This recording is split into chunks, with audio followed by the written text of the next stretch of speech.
ગરબે રમવા માંડી તને ખમ્મા ખમ્મા અને પછી માનું પૂજન થાય.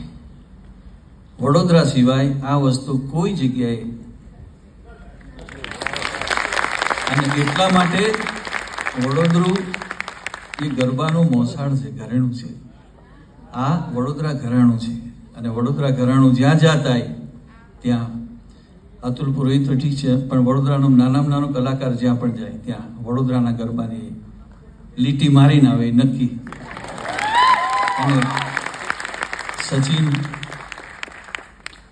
તો કે છે હું સાંભળવા જતો હતો, પણ હું પણ રવિનભાઈને, શશાંકભાઈને, પછી વિક્રમ દાદાને સાંભળવા માટે હું ઓક્ટ્રીમાં જોબ કરતો હતો.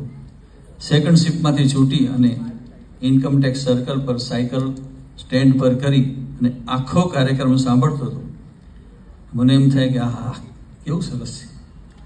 અને એટલા માટે વડોદરા મૂળ છે ગરબાનું. Thank you very much.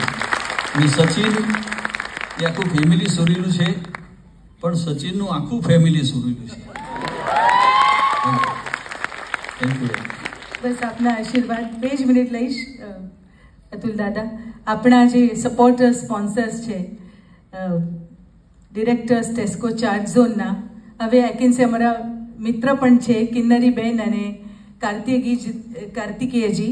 They would like to felicitate, acknowledge the contribution of all our Vadodara composers and performers, singers.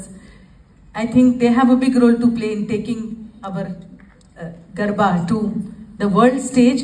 So Kartikeya ji